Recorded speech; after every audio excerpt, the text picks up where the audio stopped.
খুব ভালো লাগলো আজকে সকালবেলায় আপনাদের সবার সঙ্গে বসার জন্য। আমি আপনি বলবো না তুমি বলবো, এটা নিয়ে বাকি সবাই কিন্তু সংগতি করতে হবে। খুশি হয়েছি যে সবাই আমরা একত্রে বসতে পেরেছি। আমরা আজকে এই কামরায় যারা বসে আছি তারাই সম্মিলিত ভাবে বাংলাদেশ সরকার, মহা শক্তিধর একটা সমাবেশ। আমরা যা করি, যা চিন্তা করি, যা পরিকল্পনা করি, সেটাই সরকার, সেটাই সরকারের চিন্তা, সেটাই সরকারের ভাবনা, সেটাই সরকারের কর্তব্য। কাজে এই মহাশক্তি নিয়ে আমরা কি কাজ করব, কি কাজের জন্য আমরা তৈরি, কি কাজে আমরা সফল, কি কাজে আমরা বিফল, সেগুলোই আজকে সমাবেশের আলোচ্য বিষয়।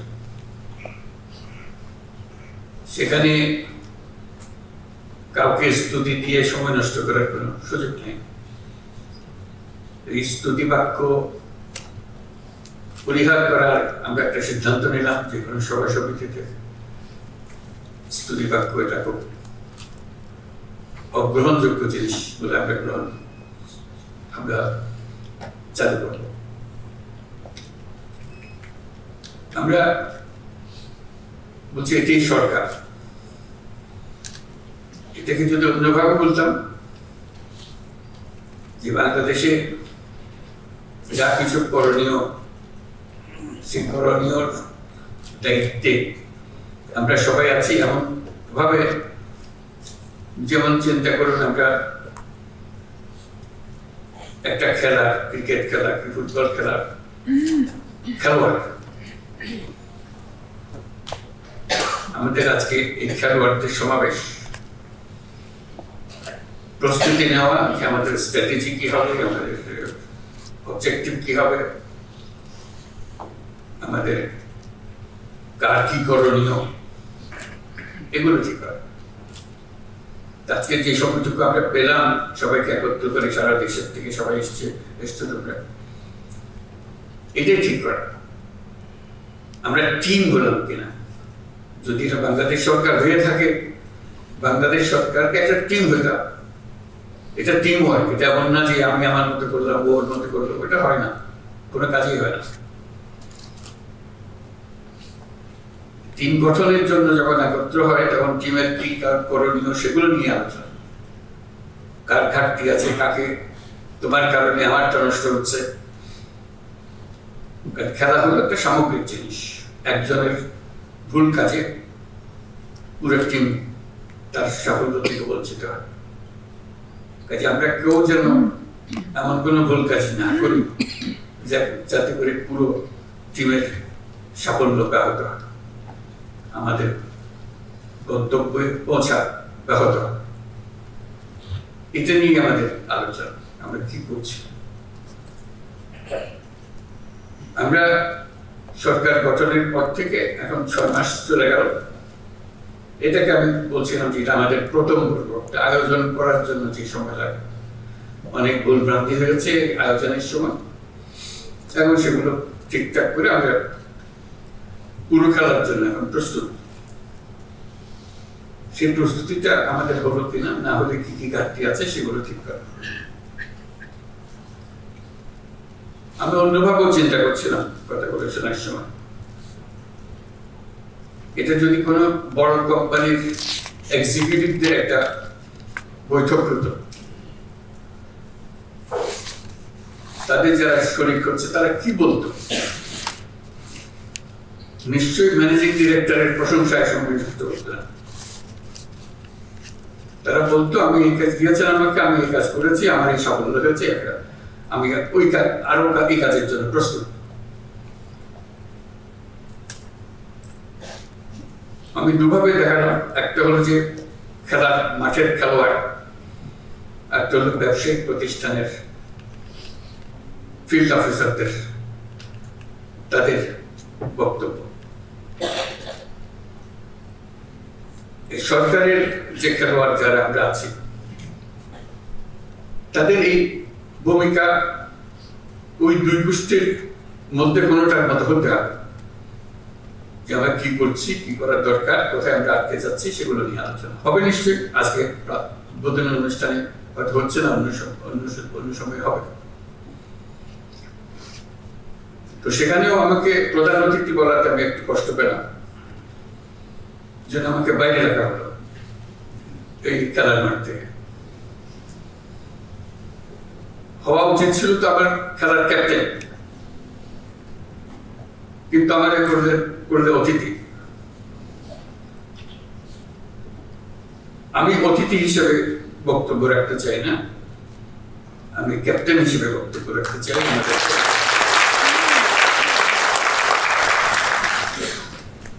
কাজ কি আমাদের একেবারে হাতে গোনা মাপা জিনিস।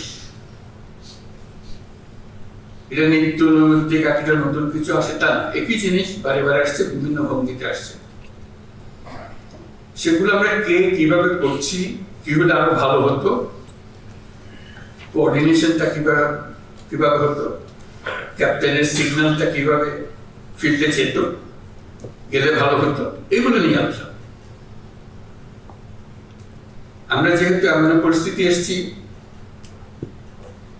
এটা ল এন্ড অর্ডার, একটা শান্তি শৃঙ্খলা বজায় একটা মস্ত বড় ইস্যু হয়ে গেল।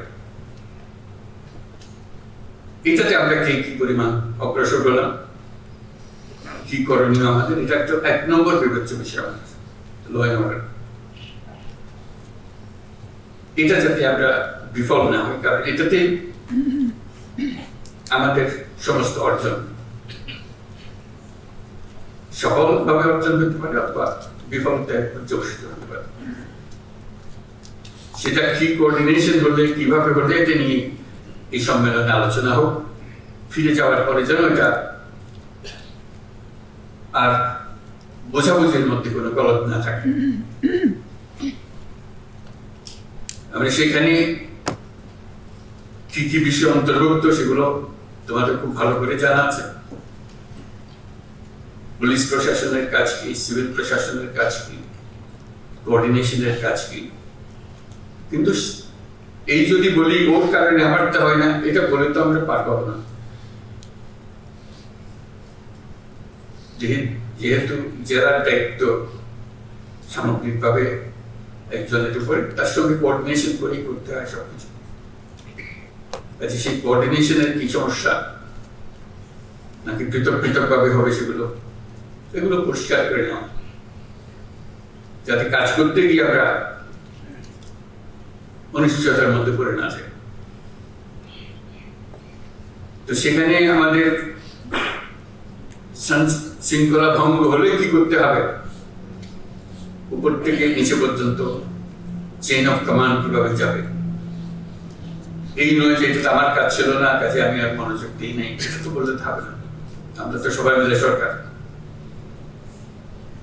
যেটার থেকে আমাদের উদ্ধার করতেই হবে। সেখানে নারী শিশুদের রক্ষা একটা বিশেষ দায়িত্ব,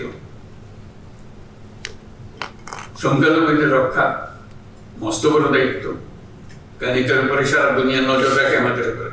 আমরা সংখ্যালঘুকে কিভাবে তাদের সঙ্গে ব্যবহার করছি, একটা ছোট্ট ঘটনা সারা দুনিয়াতে বিশাল হয়ে যায়। আমি সেই ভয়ের জন্য তাকে শান্তি শৃঙ্খলার কথা বলছি। এটা আমাদের দায়িত্ব, সরকারের দায়িত্ব হলো সকল নাগরিকের সুরক্ষা বিধান করা।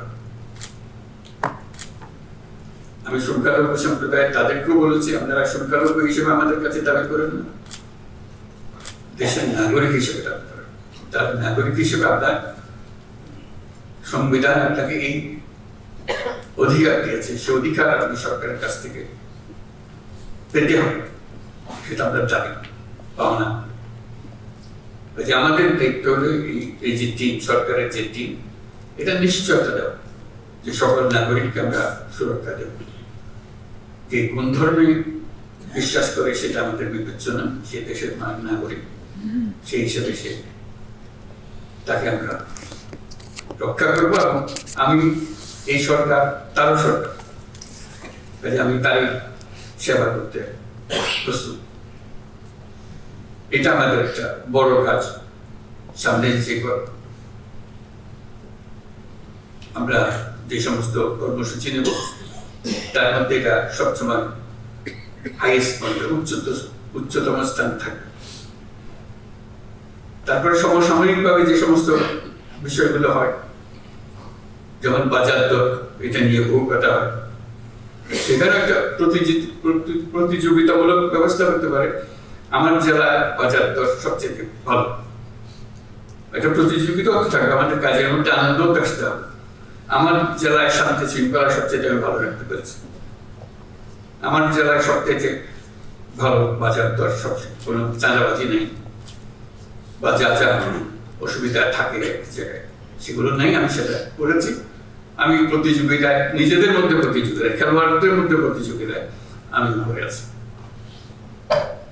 সেই জন্য আমার মনে হয় অর্জনের মধ্যে একটা কিছু থাকা দরকার, একটা কাঠামো থাকা দরকার। র্যাঙ্কিং, জেলা জেলা সব জেলা, 1 নম্বর জেলাকে, 2 নম্বর জেলাকে, 3 নম্বর জেলাকে, ক্লাসে যেরকম আমরা ফার্স্ট সেকেন্ড থার্ড করি, এটা তো হতে পারে আমাদের কাজের মধ্যে। আমরা কে কোথায় আছি, কোন অবস্থানে আছে, নাকি সবাই জেলা একরকম তো না, হয় না। তার মধ্যে একটা প্রতিযোগিতা আছে, আমি 1 নম্বরে আছি, আমি 2 নম্বরে আছি, 3 নম্বরে আছি, একজন 64 নম্বরে আছে, একজনকে 64 নম্বরে থাকতে হবে। তার চেষ্টা হবে আমি যেন আর 64 নম্বরে না থাকি। আমি সার্বিক বিচারে আমি এখন অনেক ধাপে গিয়ে গেছি। এই র্যাঙ্কিংটা থাকলে নিজেদের মধ্যে আনন্দ হয়, এটা কাউকে মন খারাপের জন্য না, এটা আনন্দের জন্য, যে আমি গতবার এই ছিলাম, এবারে এই হয়েছে, গত বছর এই ছিলাম, এবার এই বছর এই হয়েছে। এটা পরিষ্কারভাবে আমরা দেখতে চাই। এটা প্রতিযোগিতার একটা মনোভাব আসুক, এবং সেই প্রতিযোগিতায় যদি আমি ক্রমাগতভাবে 6 মাস, 1 বছর 1 নম্বরে থাকি বা 10 নম্বরের ভেতরে থাকি, তাহলে আমাকে একটা পুরস্কার দেবে, একটা রিকগনিশন দেবে। আমরা যখন বলবো সবাই, এটা পুরস্কার দেওয়া হবে যে হ্যাঁ, এটা গত বছর সারা বছর ধরে 1 থেকে 10-এর মধ্যে ছিল, ওঠানামা করেছে, কিন্তু 1 থেকে 10-এর মধ্যে বা 10 থেকে 20-এর মধ্যে, ইত্যাদি ইত্যাদি। এটা একটা বিষয় হতে পারে যে আনন্দ এবং কাজ দুটো একসঙ্গে মেলানোর জন্য, এবং তার স্বীকৃতি। এটাই জন্য বললাম, আমি যখনই এখানে আসার পরে, সরকারে আসার পরে, সরকারি কর্মকর্তা সবার সঙ্গে দেখা হয়, কথা প্রসঙ্গে একটা কথা প্রকারান্তরে শুরুতে, শেষে, মাঝখানে বলেন, আমি যখন ওখানে ডিসি ছিলাম, অমুক জায়গায় ডিসি ছিলাম, ডিসিটা তার সবচেয়ে স্মরণীয় অধ্যায়, তারা এখানে চলে এসেছে, বহু উচ্চতে অবস্থানে আছে, কিন্তু সবচেয়ে স্মরণীয় অধ্যায় হলো আমি যখন অমুক জেলার ডিসি ছিলাম, তখন আমি এই করেছিলাম। এটা একটা স্বাতন্ত্র, আমি নিজের ইচ্ছায় অনেকগুলো কাজ করতে পেরেছি সেখানে। আমার একটা, তারপরে বহু জায়গায় চাকরি করেছি, বহু দাবা চাকরি করেছি, কিন্তু ওটাই আমার স্মরণীয়, যেহেতু আমি আমার নিজেকে সেখানে প্রকাশ করতে পেরেছিলাম। এটাই শুধু নিজেকে প্রকাশ করা, নিজের ক্রিয়াশীলতা, সৃজনশীলতা, এগুলো প্রকাশ করা। গদবান্ধে একটা কাজ তো আছে, গতের মধ্যে থাকতে হয়, থাকি, কিন্তু তার মধ্যেও একটা সৃজনশীলতা আছে। এই সৃজনশীলতাকে কিভাবে প্রকাশ করা, এবং কিভাবে সেই সৃজনশীলতা প্রকাশ করেছে, আমরা যখন এরকম সম্মেলনে বসবো, কথাবার্তা বলবো, তাদেরকে সুযোগ দেবো যে তুমি কি করেছো বলো, এটা সবাইকে শোনাবো। সবাই শুনলো, হয়েছে মজার জিনিস, তারপর কোনো আইনও আগে নেই, কিছু করেনি, কিন্তু বিরাট জিনিস বের হচ্ছে। অনেকে বলছে আইনে ছিল না বলে আমি করি নাই, করতে পারিনি, হয় অনেক সময় আমরা ব্যাখ্যা দিই। ওই আইন, যত আইন আছে সবার মধ্যেই এই কাজ করা যায়, এবং পরে দেখা গেল আইনটাকে উৎসাহিত করেছে, নিরুৎসাহিত করেনি। ওই জিনিসটা দিকে খেয়াল রাখা, যে আমাদের এই জেলায় আমাদের যে সময়টুকু, সেই সময়টুকু যতটুকুই হোক একটা স্বল্প সময়, আমার কর্মজীবনের একটা স্বল্প সময়, কিন্তু যে বললাম এটা স্মরণীয় অধ্যায় হতে পারে যদি আমরা করতে চাই, যার যার মধ্যে করতে চাই। আমরা অনেক সময় এখানে বসে, ঢাকায় বসে অনেক সিদ্ধান্ত নিই, সেটা জেলা পর্যায়ে গিয়ে কিভাবে প্রকাশিত হয়, কিভাবে এটা ইমপ্লিমেন্টেড হয় জানার কোনো সুযোগ থাকে না আমাদের। যেমন আমরা বারে বারে কথার মধ্যে আসি জন্ম নিবন্ধন, এটার কোনো মা বাবা আছে বলে আমার মনে হয় না। নিয়ম আছে কিন্তু মা বাবা নেই। আমি মধ্য বয়সে কিংবা শেষ বয়সে কোথাও যেতেছে একটা পাসপোর্ট দরকার, পাসপোর্ট করা হয়নি, জন্ম নিবন্ধন নাই বলে জন্ম নিবন্ধন লাগবে, আমার আপনাদের জন্ম নিবন্ধন কে করতে জানিও না, ইত্যাদি ইত্যাদি। কিন্তু পাওয়া যায়, পয়সা দিলে ঠিকই চলে আসে। পয়সা দিলে যখন ঠিকই চলে আসে তাহলে পয়সা না দিলেও আশা করে। এই সিস্টেমটা আমরা করতে পারছি না। এটা তো একজন নাগরিকের অবশ্য প্রাপ্য, আমার জন্মসনদ। সরকার ব্যবস্থা করতে পারে না বলে প্রতিবাদ দিয়ে তো চলবে না, নিশ্চয়ই ব্যবস্থা আছে, কিছু একটা করতে হবে। ওই যে বললাম যে টাকা দিলে করে দিতে পারে সেটা সরকার কেন পারবে না? তাহলে আমাদেরকে সেই ব্যবস্থা করতে হবে। জন্মসনদ তার প্রাপ্য যে কোনো সময় যে বয়সে চায় তাকে দেওয়ার ব্যবস্থা করতে হবে। কি করতে হবে? ওই যে বললাম সৃজনশীল হতে হবে, এটা থেকে আমরা নিয়ম বের করতে হবে, কারণ ওইটার উপরে সমস্ত কিছু নির্ভর। সেই জন্মসূত্রে আমি বাংলাদেশে এটা একটা প্রমাণ, তাদের একটা প্রমাণ। এই দলিল দিয়ে আমি ভবিষ্যতে চাকরি করব। ওইটা না হলে এনআইডি পাওয়া যাচ্ছে না, এনআইডি না হলে পাসপোর্ট পাওয়া যাচ্ছে না, সব আটকে গেল। সব আমরা বলছি যে এটা সবার একই সঙ্গে তার সমস্ত কিছু হতে হবে। যদি আমার জন্মসনদ থেকে থাকে তাহলে আমি এনআইডি পাবো। এগুলো এখন অনলাইন পাওয়ার কথা, আমরা অনলাইন পাচ্ছি কিনা? পাসপোর্ট অনলাইন, এখন ই পাসপোর্ট হচ্ছে কিনা? এখনো দেখি ওই এমআরপি করছে। কেন হচ্ছে? আইন তো আছে। আমি বলছি রাতারাতি সব হয়ে গেছে, এটাও আমি আশা করি না, শুরু তো করতে হবে সেই কথার কাজটা করা। যে আমার এখানে আমার জেলাতে এমআরপি আর হবে না, এখানে সব ই পাসপোর্টে নিয়ে যাবো। যেহেতু আমাদের এই টিমের কাজ, যে টিম এখানে আমরা বসে আছি, এখানে আইন বানানো হয়, এটা আইন খাটানো হয়, নিয়ম মানা হয়। এগুলোতে আমরা কিভাবে যাবো? একটা থেকে একটা আমরা উত্তরে কিভাবে করবো? বলছে যে এখন জমি রেজিস্টার করতে পারছে না, অমুক করতে পারছে না, কর দিতে পারছে না, সব এখানে আমরা সব শুনছি যে সব অনলাইনের ব্যবস্থা হয়ে গেছে।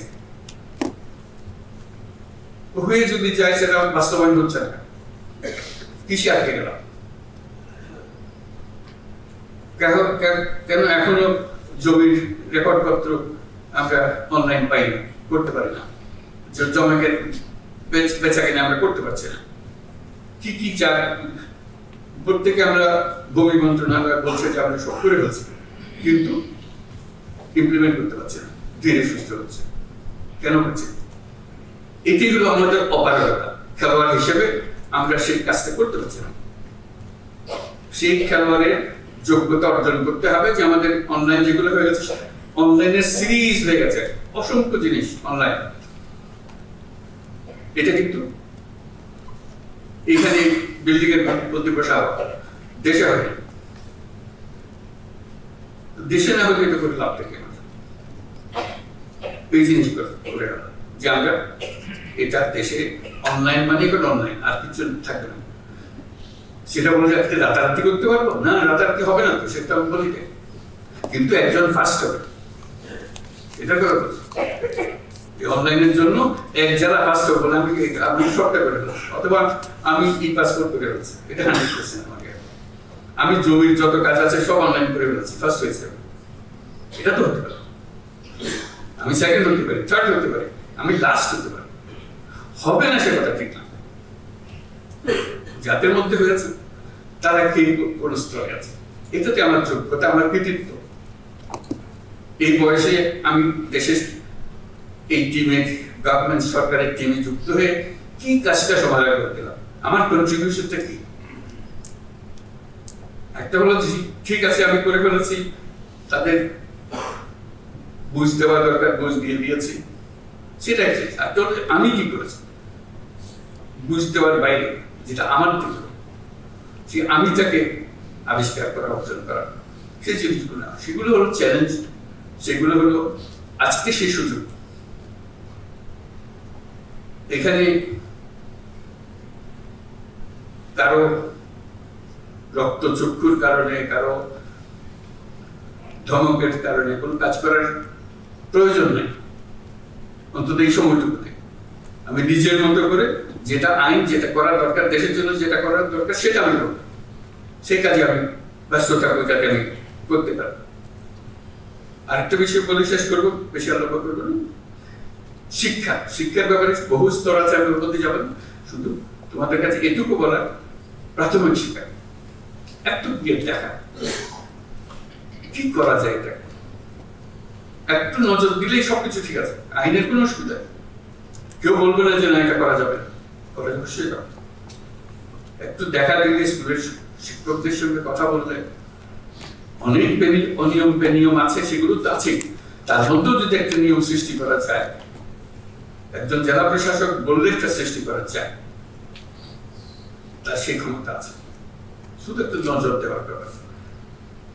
সারা দেশ জুড়ে অসংখ্য প্রাইমারি স্কুল, যার যার মধ্যে চলে। আমি অসংখ্যতে যাওয়ার কথা বলছি না, কিন্তু দুই একটাতে গেলে আরেকগুলো খবর পাই, অথবা ওইটার অভিজ্ঞতা 10 জনকে বললে তারা শুনে যে হ্যাঁ ঠিক করতে তো আমরা করতে পারতাম না।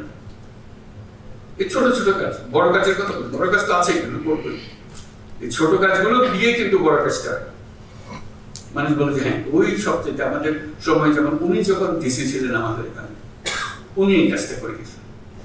এরকম স্মৃতি আমাদের নাগরিকদের কাছ থেকে শুনি। উনি যখন অমুক যখন ডিসি ছিল, উনি এই কাজটা করে গেছেন। অবদানটা মানুষ স্মরণ করে, মানুষ বলে না। ওই যে অবদানটা হয়েছে সেটা ব্যক্তিগত, আচ্ছা এটা সরকারের হুকুমে হয়নি, সরকার সবাইকে হুকুম দিচ্ছে, কিন্তু এই ব্যক্তিগত ভাবে সেটাকে অন্য রকম ভাবে, অন্য ভঙ্গিতে নিয়ে এসছে এবং মানুষের মন জয় করেছে।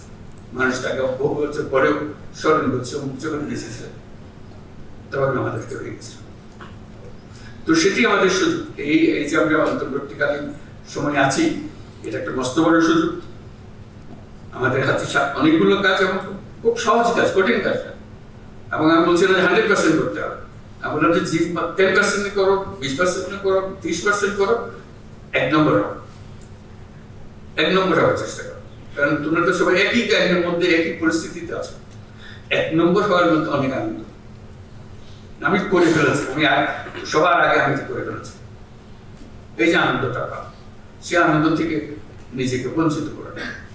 এই অন্তর্বর্তীকালীন সময় এই সুযোগটা পূর্ণ মাত্রায় তোমাদের আছে, আশা করি এটা গ্রহণ করবে। তোমাদের এই আলোচনা এবং এই পরস্পরের যোগাযোগ এটা আনন্দদায়ক এবং সফল হোক। আমাদের এই অন্তর্বর্তীকালীন সময় আমরা যেটুকু তোমাদের মাধ্যমে করতে পারবো, তোমাদের কারণে আমরাও যেন স্মরণীয় হতে পারি। ওনাদের সময় ডিসি সাহেব এই কাজগুলো আমাদের করে দিয়ে গেছিলেন, পড়াশোনা করেন। এই কথা বললে তোমার মনে হচ্ছে হ্যাঁ আমাদের মনে, আমরা ওটুকু বলার কারণে আমরা করি নাই, কিন্তু বলেছি, বলার কারণে কাজটা পেয়েছে। এগুলো যেন আমরা করতে পারি। আমরা আরেকটা কথা, পাসপোর্টের কথা বলতে মনে হলো, পাসপোর্ট করতে হলে পুলিশ ভেরিফিকেশন লাগে। আমি জিজ্ঞেস করতে আরম্ভ করলাম, অনেকেও হয়তো আগ্রহ করেছে, কারণটা পাসপোর্ট তো আমার নাগরিক অধিকারের একটা অধিকার। আমি চোর না ডাকাত না কি সেটা ভিন্নভাবে পুলিশ আমার বিচার করবে, কিন্তু আমাকে যে জন্ম সনদ দিয়েছে সেটাও কোনো পুলিশ ভেরিফিকেশন দিয়ে করেনি। আমাকে এনআইডি দিয়েছেন, সেটাও কোনো পুলিশ ভেরিফিকেশনের জন্য অপেক্ষা করতে হবে, নাগরিক হিসাবে পেয়েছি, এই দেশের নাগরিক। পাসপোর্টও এই দেশের নাগরিকের একটা পরিচয়পত্র, এখানে পুলিশ ভেরিফিকেশন জন্য লাগবে। আমরা আইন করে দিয়েছি এখন থেকে পুলিশ ভেরিফিকেশন লাগবে না, সে কথাটা তারি দেখে মনে হলো এটা পৌঁছে নেই, পৌঁছতে তো এটা হ্যাঁ আমরা জানি, এটা আবার বলার দরকার। আমার বলার কারণে তারি দেওয়ার তো হলে সুন্দর কাজ হয়েছে, তো তার মানে এই কথা পৌঁছে, অথচ আমরা এখানে সিদ্ধান্ত নিয়ে বসে আছি কিছুদিন আগে। এই যে দূরত্ব, এটাও যেন না, এগুলোর কোনো কারণ নেই। বিনা কারণে মানুষ হয়রানি করা, হয়রানি করাটাই যেন আমাদের ধর্ম। সরকার মানে মানুষকে হয়রানি করা, এটার থেকে উঠে গেল। সরকার ভিন্ন জিনিস, আপনার অধিকার, আপনার অধিকারগুলো আপনার দরজায় পৌঁছে দেওয়া কাজ, এটাই যেন আমাদের স্মরণ রাখি। তো সবাইকে ধন্যবাদ, এখানে আমি শেষ করলাম।